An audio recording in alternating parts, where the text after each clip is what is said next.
Integrantes del coro papal iniciaron los ensayos para demostrar todo lo que saben hacer durante la estadía del Papa Francisco. Antes de la visita del Sumo Pontífice, un total de 24 ensayos se llevarán a cabo los fines de semana.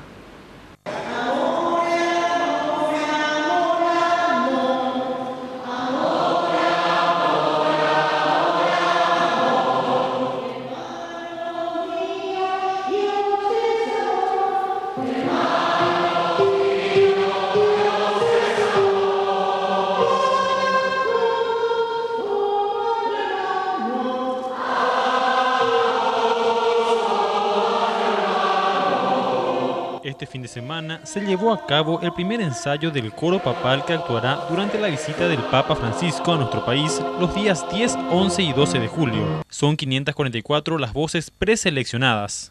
Feliz, otra cosa no te puedo decir. El día que leí mi nombre en la lista dije yo, no podías creer que me pudiera encontrar tan feliz. No podía dormir, era la 1 de la mañana y yo eufórica sin poder dormir de la alegría.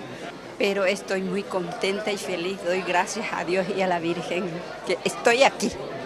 ¿Cómo se decidió a esto, señora? Y bueno, yo estoy en el coro.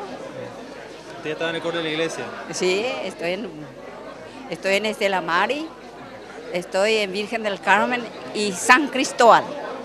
Muy emocionada, estoy cumpliendo mis sueños y que siempre fue mi sueño formar un coro y nada más y nada menos que para el sucesor de Pedro.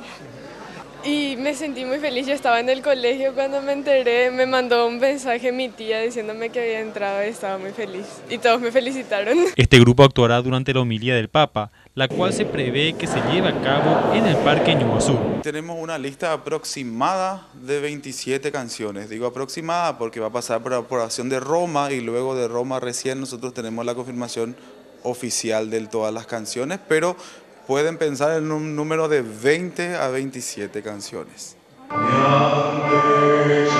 Los 544 coristas practicarán 2 veces a la semana y en 24 ocasiones hasta que van a presentarse frente al Papa Francisco el 12 de julio. Mauricio Durán, El Guaraní.